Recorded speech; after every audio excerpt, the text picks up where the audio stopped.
अब हम मंच पर स्वागत करना चाहते हैं अपनी बेहद खास मेहमान का, दिल्ली की मुख्यमंत्री रेखा गुप्ता जी का। तालियों के साथ स्वागत कीजिए, क्योंकि एक ऐसे दौर में जब हम पुरुषों का सबसे ज्यादा वर्चस्व देश की राजनीति में देखते हैं, ऐसे वक्त पर रेखा जी देश मतलब विश्व के लार्जेस्ट डेमोक्रेसी में कैपिटल की राजधानी की मुख्यमंत्री हैं। ये अपने आप में बहुत कुछ कहता है बदलते वक्त के बारे में। सबसे पहले तो शुरुआत इसी बात से करेंगे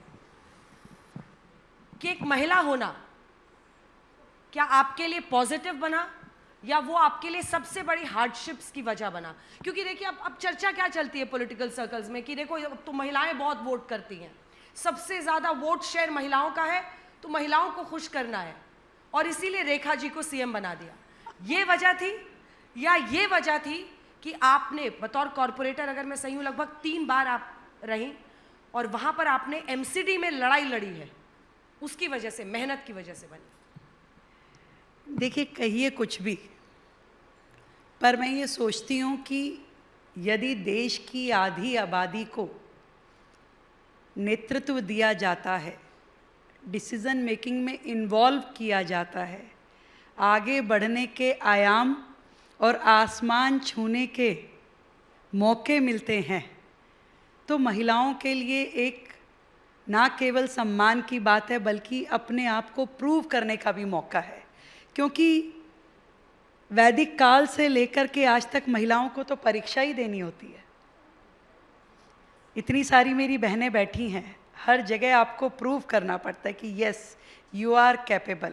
जबकि मैं ये मानती हूँ कि साहस का या निर्णय क्षमता का कोई जेंडर नहीं होता। आपके अंदर साहस है, आप निर्णय ले सकती हैं, आप मेहनत कर सकती हैं, तो स्काई इज़ अ लिमिट, आप कहीं भी पहुंच सकती हैं। हाँ, बहुत अच्छा आपने बताया, क्योंकि हम लोग अक्सर मान के बैठते हैं कि किस्मत की रेखा में जो लिखा है वो होगा, लेकिन मेहनत से अगर उस रेखा को बदला जा सके और दिल्ली की मुख्यमंत्री बने तो बहुत सारी लड़कियों के लिए वो बहुत सारी प्रेरणा का स्रोत। आजकल दिल्ली में बारिश बहुत हो रही है मैम, तो हमने सोचा कि बारिश पर थोड़ी चर्चा हो जाए। बारिश की बौछार है या मुसीबतों की बौछार है? क्योंकि दिल्ली वाले कई जगहों पर, अब आम आदमी पार्टी आप पर आरोप ये लगा रही है कि आपने मिंटो ब्रिज का जो पूरा इलाका है उसको एक नया राज्य बना दिया है। वो कह रहे हैं आपने मिंटो रोड स्टेट बना दिया है, वहां तो आप पानी नहीं जमने दे रही, क्योंकि वहां से पीएम से लेकर सभी बड़े बड़े नेता गुजरेंगे, आपका रिपोर्ट कार्ड वहां पर दिखेगा, लेकिन बाकी जगहों पर पानी जम रहा है। आपका जवाब? देखिए, ये आम आदमी पार्टी बेरोजगार हो गई है, अब उनको कुछ तो बोलना है, कुछ तो कहेंगे। मतलब मिंटो ब्रिज अगर डूबा हो तो देखिए मिंटो ब्रिज डूबा है, अब मिंटो ब्रिज क्लियर हो गया तो दूसरा चौक डूबा है, दूसरा हो गया तो तीसरा चौक डूबा है। मैं आपसे पूछना चाहती हूँ, अंजना जी घर से आ रही हैं अभी सीधा, बारिश तो आ रही थी ना, रास्ते में कितना टाइम लगा? जाम मिला? जल भराव मिला? आपने अच्छा सच बताना पड़ेगा ना, ना ना ना, सच बताना पड़ेगा आपको। देखो, आपसे ज्यादा कौन प्रूव करेगा?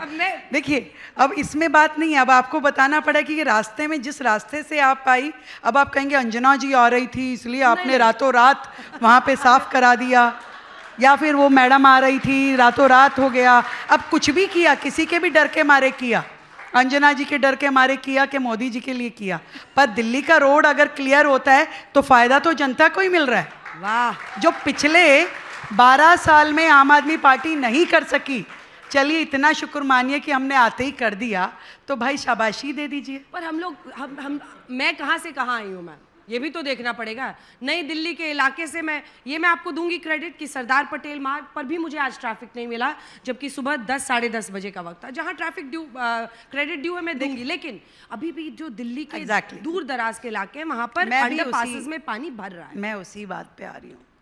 27 साल का बैकलॉग है जो पिछली सरकारें अपने 12 साल के कार्यकाल में ठीक नहीं कर पाई।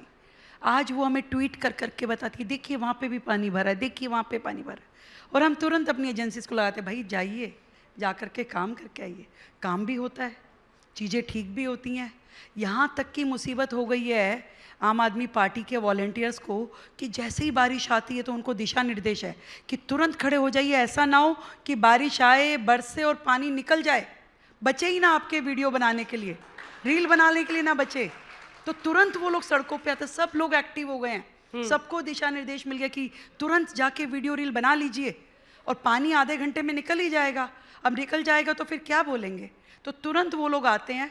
आप किसी भी पॉइंट पे दिल्ली के खड़े होइए, आपका मैक्सिमम टाइम कितनी देर में वो पानी निकल रहा है, ज़रूर मैं आप सबको कहना चाहूँगी कि ज़रूर नोट कीजिएगा और हमें बताइएगा। देखिए, पानी जब बरसता है तो नाले उसको लेने में टाइम ज़रूर लगाते हैं, पर पहली बार दिल्ली में सालों के बाद प्रॉपर डिसिल्टिंग हुई। कितनी की है आपने डिसिल्टिंग? 25,000 मीट्रिक टन हमने सिल्ट दिल्ली के नालों में से निकाली है, जो काम आज भी जारी है। लगातार डे नाइट शासन और प्रशासन दोनों काम कर रहा है, और कहीं भी समस्या होती है तो हम एक्टिवली उसको रिजॉल्व करते हैं। हम ये दावा नहीं करते कि आज हम 5 महीने में सब कुछ सॉल्व कर दिया हमने, परंतु हाँ, जागरूकता के साथ, शिद्दत के साथ हर एक उस पॉइंट को रिजॉल्व करने में सरकार लगी है जो जनता के लिए मुसीबत है। अच्छा, हमारे रिपोर्टर तो वीडियो लेके खड़े नहीं रहते। मैं उस दिन जब ऑपरेशन सिंदूर पर कवरेज हो रही थी तो मैं स्टूडियो में थी। हमारे रिपोर्टर थे एक कनॉट प्लेस में, एक दूसरे बाहरी इलाके में, आउटर दिल्ली में। अब वो तो वीडियो नहीं बना रहे थे, वो तो लाइव थे मेरे साथ। 1 घंटे 1.5 घंटे बहुत पानी जमा था। जरूर होगा, मैंने तो खुद ही कहा, हम ये नहीं कह रहे कि पिछले 27 साल का बैकलॉग हमने 5 महीने में पूरा कर दिया, पर कॉन्टिन्यूसली दिल्ली में जितने भी वाटर लॉगिंग के पॉइंट थे, सरकार ने आते ही सबसे पहले उनका लिस्टिंग किया। हर एक वाटर लॉगिंग के पॉइंट का एक नोडल ऑफिसर तय किया गया, उसकी जिम्मेदारी तय की गई कि इसका प्रॉब्लम आपने रिजॉल्व करना है। एक दिन में कोई समाधान नहीं हो पाता। मिंटो ब्रिज पे भी अगर राज्य की मुख्यमंत्री को 4 बार जा कर के उस समस्या के समाधान के लिए कारण और निवारण समझना पड़ा, तो आप समझिए कि कितनी समस्याएं जटिल करके ये सरकारें गई हैं, जिनका इंफ्रास्ट्रक्चर से, राज्य के लोगों को फैसिलिटी देने से कोई मतलब नहीं था। ट्वीट की राजनीति, फेसबुक मीडिया की राजनीति, अखबारों की राजनीति। कभी सड़कों पे उतर के देखा है उन लोगों ने कि कहाँ वाटर लॉगिंग होती थी? कभी ऐसा तो नहीं है कि पहले नहीं होती थी और आज हमने क्रिएट कर दी है, ऐसा है क्या? ये वो काम है जो वर्षों से चल रहा था, आज उससे बेहतर हुआ है, उससे ज़्यादा आपने रिजॉल्व करने की कोशिश की है। क्रिएट तो आप ही के ज़माने में हुए थे जनाब, जो आप देखे गए हम तो उसी को भुगत रहे हैं, उसी में से समाधान खोज रहे हैं। तो उनको तो एटलीस्ट कहने का कोई कारण नहीं है। जनता जो बोलती है उसकी तुरंत सुनवाई होती है और लगातार समाधान की ओर सरकार काम कर रही है। ये कॉर्पोरेटर वाला अवतार ज़्यादा है या मुख्यमंत्री वाला? मैं देख रही हूँ ज़बरदस्त फायर आज दिख रहा है आप में। मतलब मुझे तो लग रहा है अगर अरविंद केजरीवाल जी यहाँ पर आ जाए तो आप लोग मतलब आते ही तो नहीं बुलाया आपने? मैं चाहती हूँ कि वो एक दिन आए और आमने सामने हम लोग बैठे, बातचीत करें और मैं उनसे पूछूं कि आप ऐसा क्यों करके गए दिल्ली के साथ। आपको 12 साल मिले काम करने के लिए, इतना बड़ा मैंडेट, मतलब इतिहास में कभी किसी को नहीं मिला। 70 में से 67 सीटें, फिर 63 सीटें, इतना बड़ा मैंडेट मिलने के बाद आपने जनता को धोखा क्यों दिया? वो सब इंफ्रास्ट्रक्चर जिसकी दिल्ली अधिकारी है, दिल्ली के लोग जिनका वो राइट बनता है, आपने उन्हें नहीं दिया। और आज आप यहाँ से चीं करें, वहाँ से चूं करें, तो ये ठीक नहीं है। आपको ये मानना चाहिए कि आपकी सरकार से जो काम नहीं हुए, आज वर्तमान की सरकारों को उन कामों को करना पड़ रहा है। ना केवल उन कामों को करना पड़ रहा है, बल्कि और भी जितनी चीज़ें होनी चाहिए थी दिल्ली में, उन सब को आगे बढ़ाने के लिए दिन रात मेहनत करी रही है सरकार। और अगर अरविंद केजरीवाल ने सामने बैठे बैठे अचानक ये पूछ लिया कि रेखा जी, आपने तो शीश महल कह के मेरी कुर्सी ले ली, और आप भी अब एकदम भव्य, उन्होंने क्या माया महल कह रहे हैं आपके घर को, राजमहल कह रहे हैं, वो गिन रहे हैं कि आपके घर में कितना एसी लगा है। मैं 24 AC. This is open invitation to all of you. Anjana ji, आपको, आपकी पूरी टीम को, यहाँ के, मेरा घर कोई मुख्यमंत्री का घर नहीं है, जन सेवा सदन है। आप सब लोग किसी भी समय मेरे आइए घर पे। मतलब जिस व्यक्ति ने मुख्यमंत्री होते हुए जो काम होने वाले नहीं थे, जो टेंडर प्रक्रिया में जुड़ नहीं सकते थे, 70 करोड़ रुपए का बंगला बनाया, वो आज जन सेवा सदन के ऊपर बात कहे तो जमती नहीं। मेरे इस 1 महीने के ऑफिशियल रेजिडेंस पे हजारों लोग आकर के गए। मैं इनमें से किसी से भी पूछना चाहती हूँ, क्या उनके कार्यकाल में कभी उन्होंने सीएम महोदय के घर जाके देखा? कोई बता दे, इवन यू मैम, गई हैं आप कभी? नहीं, मैं नहीं गई। मैं आपको इनवाइट करती हूँ, आप मेरे घर आइए। हाँ, कोई भी बता दे। इवन एसी की लड़ाई है ना, शीला जी की एसी की नहीं जाती थी कि शीला जी के घर में 18 एसी है। ये अरविंद केजरीवाल का सबसे बड़ा प्लान था जब वो चुनाव मैं तो आपको कह रही हूँ ना, आप आइए, खुद गिनिएगा, खुद बैठिएगा सोफा पे, खुद टाइल देखिएगा, पर्दा देखिएगा, सब लोग देखिए। ये जो राजनीति है ये धूर्तता की राजनीति है, जो गिरेबान झांक कर के उन्हें देखना चाहिए कि जिस तरीके से जनता के खून पसीने की कमाई उन्होंने लुटाई, वो कभी अपने घर से बाहर निकले नहीं और रेखा गुप्ता अपने घर में घुसी नहीं है। 24/7 दिल्ली की सड़कों पे रह कर के, दिल्ली के लोगों के बीच में, सामाजिक धार्मिक आयोजनों में जा कर के, डेलीगेशन से मिलते हुए, जन सुनवाई करते हुए जनता के बीच में काम करती है रेखा गुप्ता। ना उसे उस घर की आवश्यकता है, वो घर भी जनता का है और कार्यालय भी जनता का है। वो कार्यालय जिसमें केजरीवाल साहब ने बनाया और उसमें कभी कोई विधायक तक भी नहीं जा पाया क्योंकि वो स्वयं भी नहीं जाते थे। आज जब दुनिया वहाँ आती है, डेलीगेशन आते हैं, विधायक, रिपोर्टर सब आते हैं, वो कहते ये तो हमने देखा ही नहीं था। मेरे लिए कितना आसान था कि शीश महल जो केजरीवाल साहब ने बनाया हुआ था, मैं तुरंत कहती कि भाई ये तो मुख्यमंत्री के लिए बनाया हुआ है तो वहीं रहना पड़ेगा। कोई चू नहीं कर सकता था, ना ये आम आदमी पार्टी वाले ना कोई और।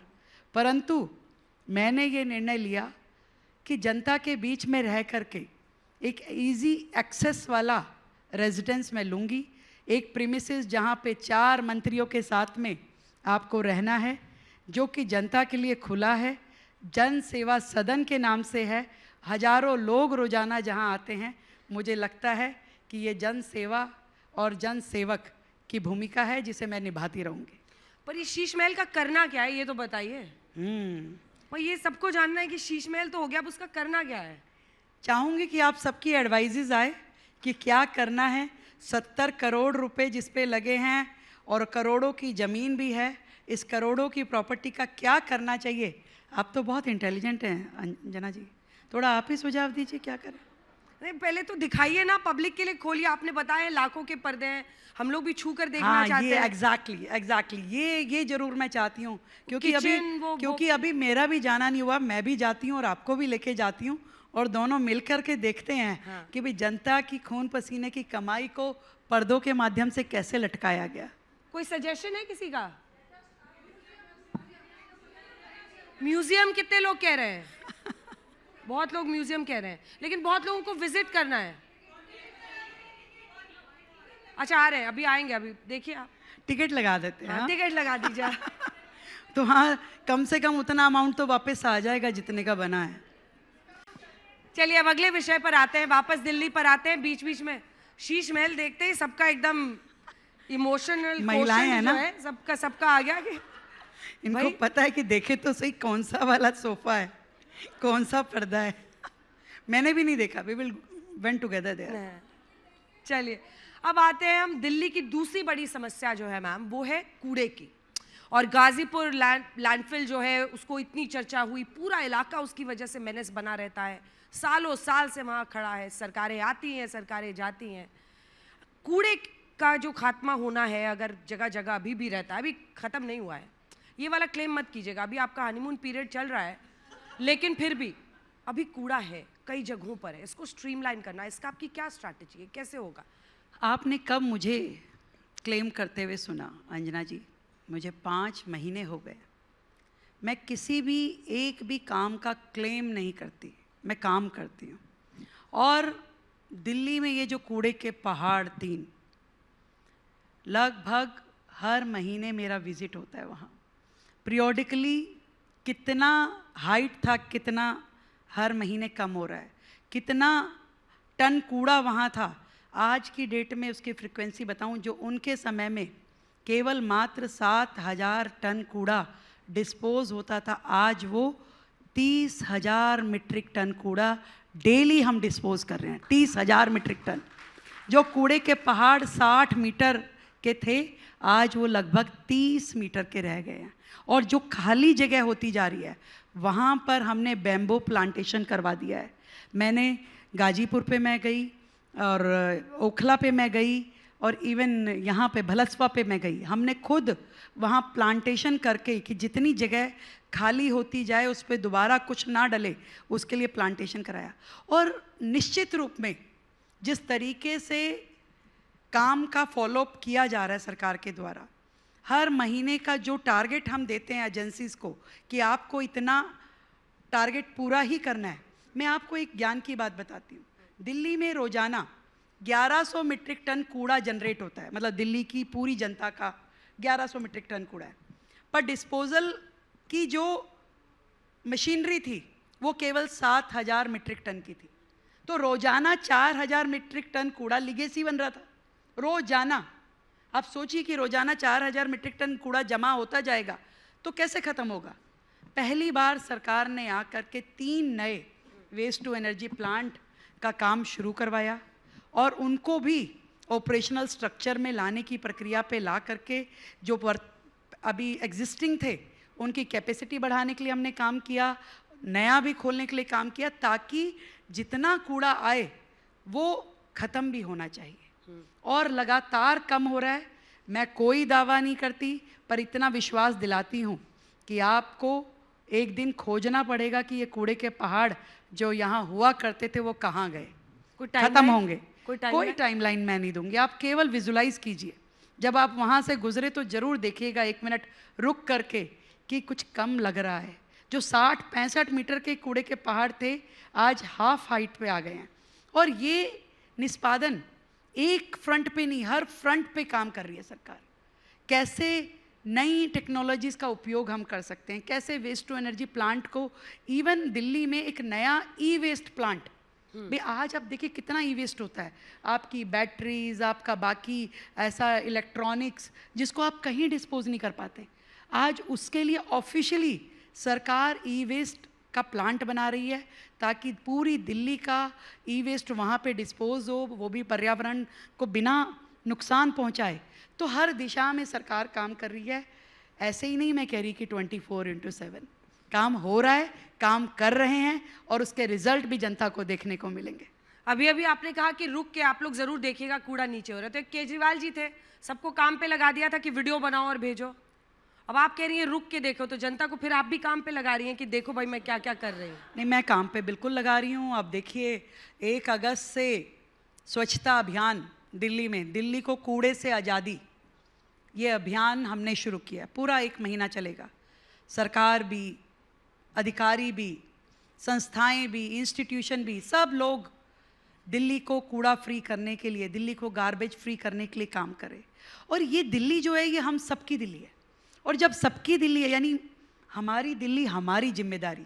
इस भावना के साथ में यदि दिल्ली के ये 2.5 करोड़ लोग थोड़ा थोड़ा भी कूड़ा फैलाना कम कर दें और कूड़ा हटाना शुरू कर दें। देखो हम विदेश जाते हैं ना, तो ये जो मेरी बहनें हैं पर्स में रैपर वापस पर्स में रख लेती हैं, यानी कि डॉगी को भी घुमाएंगे तो उसकी पोटी पेपर में रख कर के ले जाते हैं वापस। पर भारत में इतनी आज़ादी हमें है कि हम कहीं कूड़ा डालें, अपना घर साफ करें, बाहर डालें। गाय को कुछ खिलाना है तो पूरा दिन माताजी छिलका इकट्ठा करती हैं, रात को सर्वेंट को कहती है जा डाला गाय को।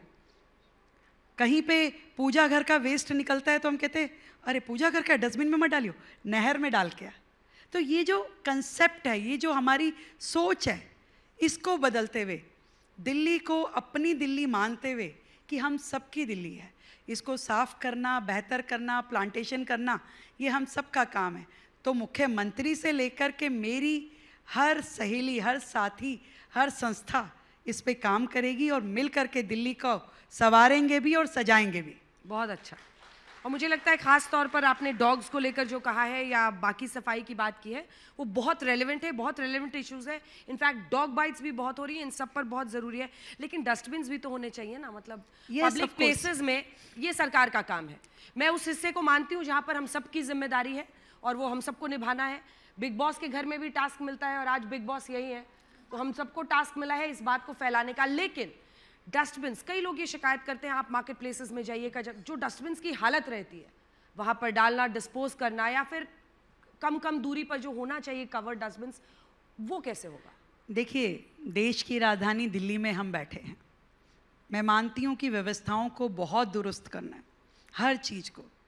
आज कल्चर कहीं ना कहीं ये भी है कि अगर एक सीवर का ढक्कन भी होता है ना, जिसमें 2 इंच का लोहे का सरिया डलता है, सिर्फ इतना सा, उसको भी चुराने के लिए उस सीवर के ढक्कन को तोड़ दिया जाता है। कहीं ग्रिल लगी हो तो उसको हटा लिया जाता है। बहुत सारी चीज़ें हैं ठीक करने के लिए, और जब मिल कर के ठीक करना शुरू करेंगे, जहाँ डस्टबिन चाहिए सरकार डस्टबिन भी लगाएगी, जो व्यवस्था चाहिए वो व्यवस्था भी देगी, सफाई चाहिए, कर्मचारी चाहिए, सब करेंगे, पर मिलके करेंगे। एक चीज़ जो हमने तय कर ली कि ये साफ़ होनी है तो होनी है, काम करना है तो करना है, और इस काम को करते हुए दिल्ली को आगे लेके जाना है। एक नेगेटिव इमेज में जिस तरीके से दिल्ली वर्षों से घिरी रही, आप पूरे देश में कहीं जाइए तो दिल्ली का नाम सुन के लोगों को सोचना पड़ता था, नहीं सोचना पड़ेगा, उनके लगेगा भी कहीं भी हो दिल्ली ज़रूर जाना है। तो दिल्ली की एक पॉजिटिव इमेज बिल्डिंग, दिल्ली के लिए बेहतर काम करना, दिल्ली को हरा भरा करना जनता भी करेगी और सरकार भी करेगी, मिलके करेंगे। अब अगली समस्या पर आते हैं। बहुत ज़्यादा आप लोगों को समस्याओं पर नहीं रखूंगी, उसके बाद इनके प्रेरक जीवन पर भी हम लोग आएंगे, महिलाएं क्या उससे सीख सकती हैं। एक सबसे बड़ी और समस्या जो आखिरी जिस पर चर्चा ज़रूरी है वो है प्रदूषण। हाल ही में पुणे के एक बच्चे का दिल्ली यूनिवर्सिटी के कॉलेज में एडमिशन हुआ, उसके माता पिता ने उसे भेजने से इनकार कर दिया क्योंकि प्रदूषण दिल्ली में बहुत ज़्यादा है। अब अगर प्रदूषण का स्तर, वैसे तो मेघा रानी इंद्रदेव आप पर बहुत मेहरबान है, बारिश इतनी हो रही है कि प्रदूषण का स्तर कम हो रहा है, लेकिन नवंबर दिसंबर के महीने आते आते सांस लेना मुश्किल है एक आम व्यक्ति के लिए, यहाँ पर बच्चों के लिए, मतलब ये एक स्मोकिंग चेंबर बन जाता है। बिल्कुल ठीक क्या किया है आपने, क्या ठोस है, या सब कुछ वर्षा रानी के भरोसे है? बिल्कुल वर्षा रानी के भरोसे नहीं है। वर्षा नेचुरल तरीके से आए, हम उनका स्वागत करते हैं, ना हम बारिश के आने से घबराते हैं, ना गर्मी के पड़ने से, ना सर्दी के आने से। मैं आपको बताना चाहती हूँ, सच में पॉल्यूशन दिल्ली के लिए एक बहुत बड़ी समस्या थी, और इसीलिए लगातार दिल्ली छोड़ कर के लोग दिल्ली एनसीआर की तरफ दौड़ते थे, चले जाते कि हाँ भी बाकी जगह पे शायद बेहतर माहौल मिले। और ये सच भी है कि पिछली सरकारों ने पॉल्यूशन को लेके सिवाय नौटंकी के कहें या कुछ ऐसे फेक ऑड, इवन हम पराली की दवाई बना रहे हैं, हम ये कर रहे हैं, सिवाय इसके कुछ नहीं किया। पहली बार कोई सरकार ऐसी आई है जिसने इस विषय के ऊपर डीप स्टडी करते हुए डूज एंड डोंट्स, क्या क्या होना चाहिए, हर एक सेगमेंट पे काम किया। पहली बार दिल्ली ने आपका डस्ट मिटिगेशन प्लान बनाया अपने शहर का, कहाँ कहाँ धूल उड़ती है, क्या क्या उसके समाधान करने हैं। पहली बार दिल्ली ने 1000 वाटर स्प्रिंकलर खुद दिल्ली सरकार ने अपने एंगेज करके, और केवल सर्दियों के लिए नहीं, साल भर। भाई डस्ट तो गर्मियों में भी उतनी है, सर्दियों में भी उतनी है, हर मौसम में सिवाय बारिश के। तो साल भर वो आपके वाटर स्प्रिंकलर चले। जितनी दिल्ली की हाई राइज बिल्डिंग थी उन पर हमने स्मोक गन जो कि ऊपर से पानी डालेगी उनको कंपल्सरी किया, ताकि हवा में ही पॉल्यूशन पार्टिकल बैठना शुरू हो जाए। जितनी सेंटर वर्जेस हैं, जितने उसके ऊपर इलेक्ट्रिकल पोल्स हैं, उसके ऊपर मिस्ट लगाने का अभी आप देखिए नई दिल्ली के एरिया में हमने शुरू किया ट्रायल, तो वहाँ पे मिस्ट लगा के हल्की हल्की बूंदाबांदी सी वो करते हैं और उससे डस्ट बैठती रहती है। दिल्ली ने अपनी मैकेनिकल स्वीपिंग की मशीनरी खरीदने का पूरा टेंडर डाला है, ताकि 24 घंटे यहाँ पे सफाई व्यवस्था चलती रहे और उसके पीछे से उस पर पानी उसको सेटल करता रहे। तो हर चीज़ पे काम कर रही है दिल्ली सरकार। और इसीलिए इसी दम के साथ में जब कोर्ट ने ये आदेश दिए कि भी दिल्ली में 15 साल की पेट्रोल की गाड़ी और 10 साल की डीजल की गाड़ी को हम पेट्रोल नहीं देंगे, उसको बैन कर दिया जाना चाहिए, और कर दिया उन्होंने। तब हम दिल्ली सरकार कोर्ट गई और जाकर के पिटीशन फाइल की कि सर आपने जो किया पिछली सरकार के कामों को देख के किया, जिन्होंने पॉल्यूशन पे कोई काम नहीं किया था। नाउ जो आज की वर्तमान सरकार है वो पॉल्यूशन पे भी काम कर रही है और दिल्ली का माहौल बेहतर बनाने की दिशा में भी काम कर रही है। और हम ये चाहते हैं कि दिल्ली की जनता को रिलीफ मिले। आप ये 10 साल और 15 साल का फार्मूला मत रखें। जो भी गाड़ी यदि पॉल्यूशन कर रही है तो आप उसे बैन करें, और यदि वो सही दिशा में है, पॉल्यूशन नहीं कर रही है, तो कृपया करके उस गाड़ी को चलने दिया जाए। ये हमने अपने कामों के दम पे कोर्ट को कहा है। अगर कोई सरकार नहीं करती तो कह भी नहीं सकती थी। अभी विंटर में असल परीक्षा होगी, इससे पहले ही आप कोर्ट को कह रही हैं। नहीं, देखिए, गाड़ियां तो आज बैन कर रहे हैं, गाड़ियां तो आज बंद कर रहे हैं, विंटर जब आएगी तब आएगी। तो आज की स्थिति में की बात तो आज हम करेंगे। आज आप कह रही हैं कि आज तक के इतिहास में, 10 साल के इतिहास में आज का दिन सबसे साफ है, इतना तो मान रहे हैं। अब वर्षा रानी करे या दिल्ली सरकार, रेखा रानी, अब काम तो हो ही रहे ना। अब हम भी फ्रेंड्स हैं, वो मेरी मान साहब से बात कर रही हैं कि नहीं कर रही हैं आप? काहे नहीं करेंगे? सैनी साहब आए थे यमुना जी से ऐसे चुरुआ में पानी लेके बिल्कुल कर रहे थे। हम सैनी साहब से पराली वहीं जलता है, हरियाणा, पंजाब। अरे भाई, भगवंत मान जी से भी आप कांटेक्ट स्थापित करें और सैनी साहब से भी। अब देखो, बात सुनिए, सैनी साहब से कर लेंगे, योगी जी से कर लेंगे, परंतु भगवंत मान जी को तो बेचारों को वैसे ही कुछ बोलने और सुनने नहीं दिया जा रहा। उनके साथ में तो वो पूरा का पूरा चश्मा बन करके वहाँ बैठ गए हैं कि आप देखेंगे वही जो हम दिखाएंगे, बोलेंगे वही जो हम कहेंगे, सुनेंगे वही जो हम सुनाएंगे। अब भगवंत मान जी तो बेचारे कुछ नहीं। मेरे को मिले, एक जो हमारा मीटिंग था एक चीफ मिनिस्टर्स का, तो ही वॉज वेरी अपसेट। मैंने पूछा भाई क्या हुआ? कह रेखा जी आप ज़्यादा अच्छी हैं मेरे से। मैंने कहा क्या? कह रहे कि आप महिला होकर भी पूरा आपको अथॉरिटी है अपना राज्य चलाने की, परंतु हमारे यहाँ तो केजरीवाल साहब गाड़ी के सेंटर में खड़े होते हैं और मैं गेट पे लटकता हूँ। आपने देखा रैली में? ये आप काल्पनिक कथा बता रही हैं? नहीं, वास्तविक बातचीत है। फोटो दिखाओ भाई मैडम को। नहीं, वो तो मैंने फोटो देखी हुई है रैली में। पर भगवंत मान ने ये ऑन रिकॉर्ड कहा है आपसे। अब थोड़ी ना सारी बातें आपको बताऊंगी, कुछ बातें नजरों में समझने की भी होती हैं। उन्होंने कहा, मैंने उन्हें देखा, कुछ नहीं, उनका काम तमाम कर रही हैं ये। रेखा जी, अरे कुछ निगाहें भी तो कह जाती हैं बात। जितना अपसेट होते हैं, क्या बिगाड़ा है जो आप ऐसा कर रही हैं उनके साथ? परेशान तो है ना। आफ्टर ऑल ही सीएम, उनको अथॉरिटी तो मिलना चाहिए। वो काम करना चाहते हैं, वो चाहते हैं कि मैं पंजाब को इतने बड़े कर्जे से हटाऊं, नशा बंद करूं, बाकी चीजें मतलब पर नहीं कर पा रहे। पराली के लिए तो आपको योगी जी, सैनी साहब से बात करनी होगी ना? यस, ऑफ कोर्स, हर चीज पे काम होगा, हर सॉल्यूशन को वर्कआउट किया जाएगा। और दिल्ली को बेहतर एटमॉस्फेयर देने के लिए काम किया जाए। योगी जी का जैसे आपने नाम लिया तो मुझे याद आया कि आजकल आप कह रही हैं कि मुख्यमंत्री योगी आदित्यनाथ मेरे फेवरेट सीएम है। पता क्या है, बुलडोजर पसंद आ गया। मोदी जी के गुलदस्ते में इतने कमाल के फूल हैं, चाहे वो योगी जी हों, चाहे वो धामी जी हों, चाहे मोहन यादव हों, चाहे नायब सिंह सैनी हो।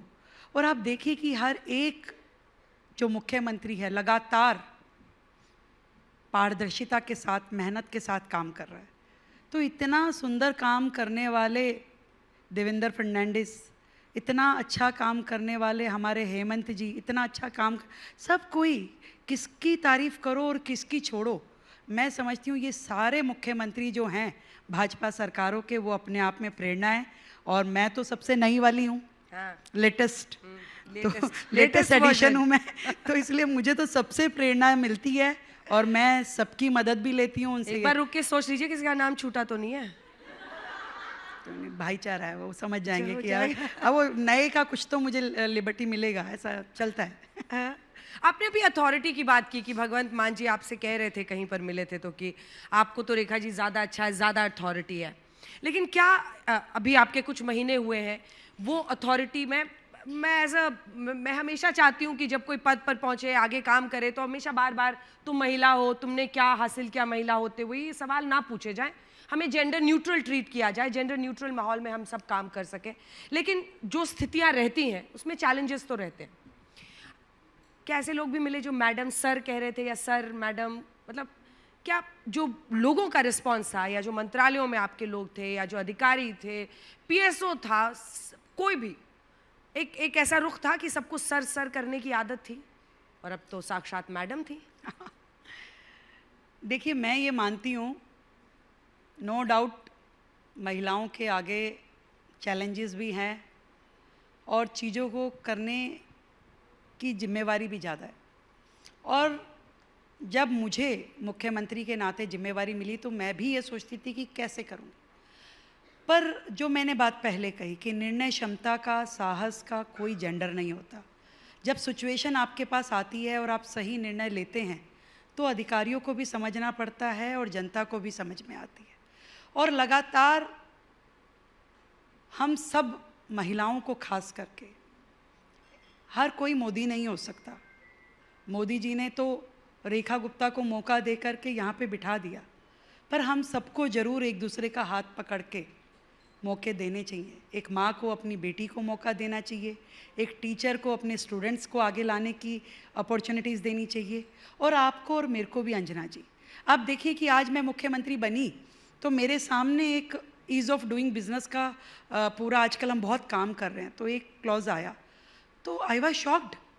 1954 का बना हुआ एक कानून, shops and establishment act Delhi का, उसमें लिखा हुआ था कि महिलाएं जो हैं 9 बजे के बाद काम ही नहीं कर सकती हैं।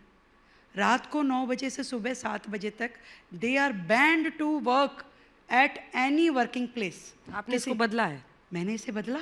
जैसे ही मुझे दिखा, मैं कहा भाई 1994 का, 54 का, क्यों महिला काम नहीं कर सकती? आज अगर कहीं से कहीं तक भी कोई दिक्कत है बाहर, तो हम अपनी बेटी को ये कहेंगे तो बाहर ही मत जा।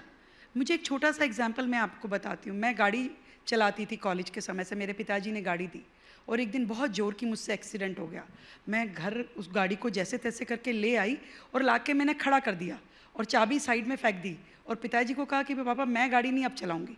उन्होंने कहा क्यों? मैं कहा देखो एक्सीडेंट हो गया, गाड़ी बड़ी बुरी तरह डैमेज हो गई, मैं नहीं कर पाऊँगी। तो उन्होंने मुझे कहा कि बेटा आप सड़कों पे निकलोगे तो एक्सीडेंट होंगे, पर आपको घबराना नहीं है। ये जीवन में एक्सीडेंट आपकी गति रोकने के लिए नहीं है। और इसीलिए जीवन में मेरी बहनों के साथ, बेटियों के साथ भी यदि कोई बात है, उससे लड़ना है, जूझना है, उसका निवारण करना है। किसी भी समस्या से डर के घर पे नहीं बैठना है। हम सबको मिलके करना पड़ेगा। वो मुख्यमंत्री भी करेगी और वो साधारण बहन भी करेगी, मिलके काम करेंगे। एक वर्किंग एटमॉस्फेयर देना है दिल्ली में, पूरे देश में माहौल भी हो, सुरक्षा भी हो और बहनें काम कर सके। क्यों बैन देंगे हम? ये तो पर्दा प्रथा से कम तो नहीं था कि आपको पर्दे में ही रहना है, आपको काम नहीं करना, आला ना करें उनकी मर्जी है, पर बैन कोई कर दे कि आप काम कर नहीं सकती हैं। क्यों भाई? मैं तो समझ नहीं पाई कि किस पर पलटकर एक मैम सिक्योरिटी का क्वेश्चन पूछा जाएगा कि सुरक्षा की जिम्मेदारी और गारंटी आप लेंगी? बिल्कुल सुरक्षा की जिम्मेदारी है सरकार की, करना ही है, कर भी रहे हैं, परंतु ये कोई कारण नहीं है मेरी बहनों को घर बिठाने का। उन सब का अधिकार है कि वो भी फील्ड में जा सकती हैं, काम कर सकती हैं, उनकी इच्छा पे है, वो अपने लिए डिसाइड करेंगी, पर उनके लिए सुरक्षित माहौल बनाना वो सरकार का काम है और वो सरकार पूरा करेगी। हाल ही में 2 आध्यात्मिक गुरुओं ने ऐसे कमेंट्स किए जिसमें उन्होंने कहा कि लड़कियों का क्या भरोसा, कैरेक्टर सर्टिफिकेट दे रहे थे कि इनका तो मल्टीपल रिलेशनशिप्स होता है। उनको आप क्या सबक सिखाना चाहेंगी, अपनी बात से बोलना चाहेंगी? और मुझे लगता है एक एक वर्ड जो आप बोलेंगी उस कमरे में सभी औरतों की तरफ से होगा। देखिए, व्यक्ति की, वो कहते हैं ना, beauty lies in the eyes of beholder. अच्छा या बुरा व्यक्ति की निगाह में होता है, वो क्या देखना चाहता है। किसी अच्छी निगाह को आप में कोई अवगुण नहीं नज़र आएगा और किसी बुरी निगाह को हर एक के अंदर कुछ, सब कुछ ही गलत नज़र आएगा। ऐसे लोगों से डरना नहीं है, घबराना नहीं है। आपका मन ये गवाही देना चाहिए दैट यू आर राइट, आप सही रास्ते पे हैं, सही हैं। इसके बाद किसी की परवाह मत कीजिए, मैं आपके साथ हूँ। रेखा जी, मुझे पता है अभी तो जैसे मैंने कहा हनीमून पीरियड चल रहा है, प्रेमानंद जी और अनिरुद्धाचार्य से क्यों शुरू में ही सिंह भिड़ाना है, लेकिन मुझे पता चला है और हम लोग सुनते भी रहे हैं, ऑफ रिकॉर्ड भी आपसे मुलाकात हुई है कि ये शायरी बहुत अच्छी करती हैं और बहुत अंदाज में करती हैं। तो चूंकि आज बात महिलाओं की हो रही है, वुमेन पावर की हो रही है, आपको फीमेल बॉस हम कह रहे हैं दिल्ली की, तो कुछ ऐसा सुनाइए जिससे लोगों को लगे कि हाँ एक नई सीएम आई है और उनको भी हौसला अफजाई वो कर रही हैं। अपनी बहनों के लिए कहना चाहूँगी, हर चीज़ रिजल्ट ओरिएंटेड नहीं होती है, इम्पॉर्टेंट है कि हम कोशिश ज़रूर करें। तो जय और पराजय से भी क्या होता है, वो कर्म है, फल जिसमें छिपा होता है। जीवन में मिले सफलता जरूरी तो नहीं, वो कर्म है जिसमें सिद्धि छिपी होती है। अच्छा, आप में और केजरीवाल जी में सबसे बड़ा डिफरेंस क्या है? मतलब ये भी मुझसे ही पूछोगी आप? मतलब कुछ आपको भी लगता होगा ना कि भाई ये आदमी ऐसे। अरे ये इनसे पूछो भाई, मुझसे क्यों पूछ रही हो? हाँ, अब मतलब मैं अगर बनाऊंगी तो बहुत बड़ा चार्टर बन जाएगा। मैं उनकी तरह जनता के पैसे पे अय्याशी नहीं कर सकती, मैं जनता के समय को खराब नहीं कर सकती। मेरा एक एक क्षण और शरीर का हर कण जनता के लिए है। मैं जनता हित में नीतियां बनाती हूँ, अपने हित में नहीं। मैं जनता के लिए किसी भी हद तक जाकर के काम कर सकती हूँ, अपने लिए नहीं। तो वो लोग वो भी यही सब कहते थे। अरे जनाब, तो 11 साल में फिर आपने यहाँ बैठ के क्या किया? तब तो आप बहुत दिखाती थी टीवी पे, देखिए देखिए। आज आप उन्हीं को डिफेंड कर रही हैं। मुझे लगा कि आज तक ही देखती थी, शक तो मुझे हमेशा था कि आज तक ही देखती रहती हैं ये। तो बताइए, पहला इंटरव्यू भले मुझे इतने दिन बाद दे रही हैं, लेकिन देखती है छुप छुप के, आज तक ही है। तो आप बताइए ना, ये तो आप ही का डिस्क्लोजर है, अब जबरदस्ती मेरे ऊपर लगा रही हैं आप। नहीं नहीं, उनका जो भी उनका घर था या जो हिस्सा दिखा, भाई वीडियो आप ही के नेताओं ने निकाला, वो सब हमने दिखाया।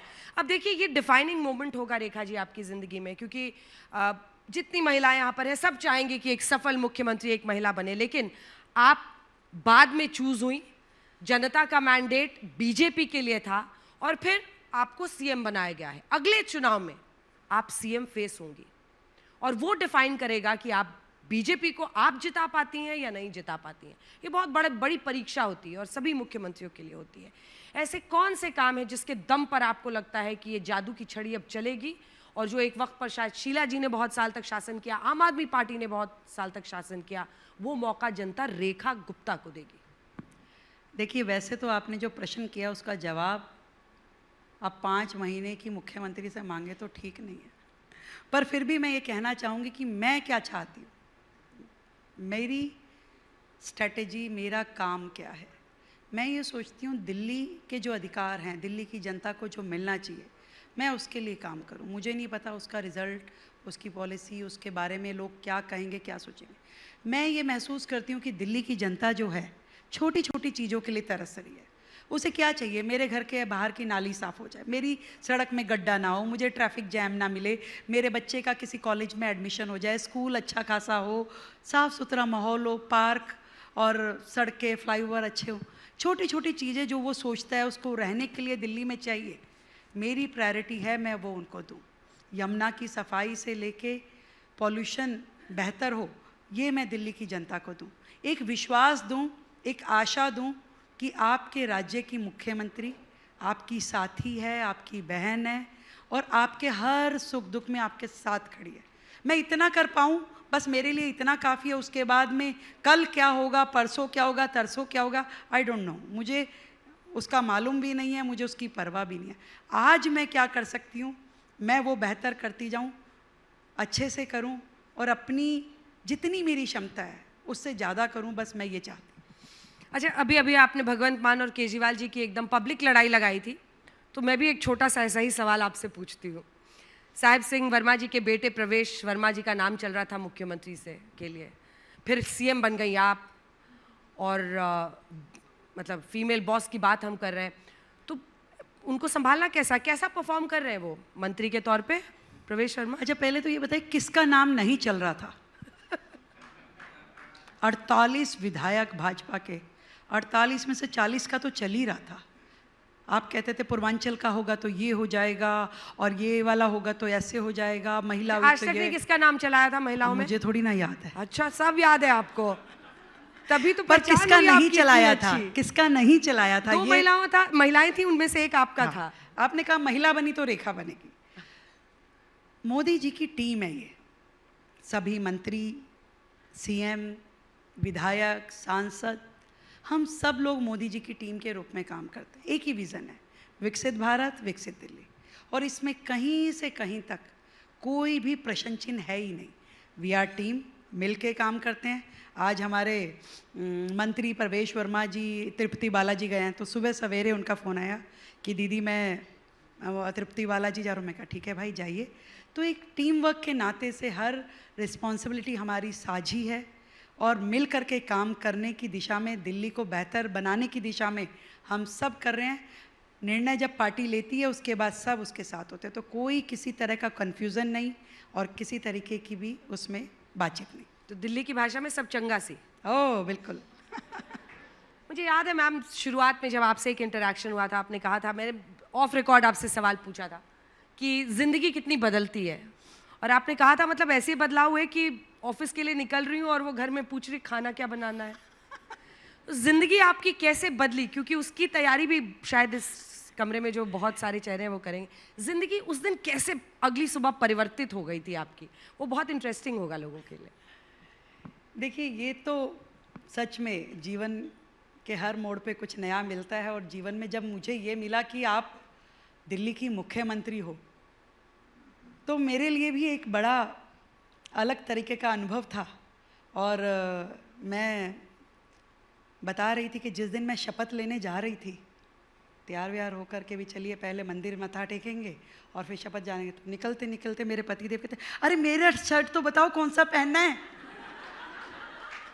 तो मैं कहा अच्छा ओह, मतलब मैं मुख्यमंत्री हूँ, पर मेरी ये जिम्मेवारी जरूर है कि भाई पति का शर्ट भी बताओ, बच्चों का ब्रेकफास्ट हुआ, उनको भेजा कि नहीं भेजा। तो हम भारतीय महिला किसी भी रोल प्ले में आ जाए, वो CM हो, DM हो या अंजना ओम कश्यप हो, वो घर से निकलते हुए भी ये सोच के आते हैं कि भाई क्यों। एकदम नहीं, वो खाना वाला भी बताइए कि आपसे खाना पूछे थे PS और ये फोन नहीं उठा रही है। तो ये होता है भाई। आज भी शाम को मेरे यहाँ कुछ गेस्ट आने वाले हैं, तो please ma'am there is no mic here, please. निकलते हुए मैं भाई चलते चलते भी बाहर गाड़ी तक आ गई, फिर फटाफट मुड़ के अंदर गई, तो उनको लगा मैडम कहाँ गई। तो मैं कुक बता के रात को तू एक काम करियो, ऐसा करियो, ये सब्जी बना ली, है ना तेरे पास सब्जी। तो ये हम भारतीय महिलाओं की खूबसूरती है कि हम सब कुछ कर सकते हैं, पर फिर भी हमारे मन के उस कॉर्नर में ये रहता है कि मेरे बच्चों ने नाश्ता किया कि नहीं किया, मेरा घर सब ठीक है कि नहीं है, मेरा पति जो है वो कहाँ पे है। तो हर चीज़ से हम कनेक्टेड रहते हैं। इसीलिए कहा जाता है कि भारतीय नारी देश में सबसे मजबूत, सबसे सशक्त है और सब पे भारी है। तो चलिए इसी के साथ इस भारी भरकम इंटरव्यू का भी अंत करते हैं। बहुत बहुत धन्यवाद रेखा जी। छप छप छपाक पानी में आपकी मुस्कुराहट ऐसी ही खिलती रहे और दिल्ली वालों को आप और भी अच्छा काम करके उनको खुशी से भरते रहें। बहुत बहुत धन्यवाद आपका रेखा जी हमारे साथ जुड़े।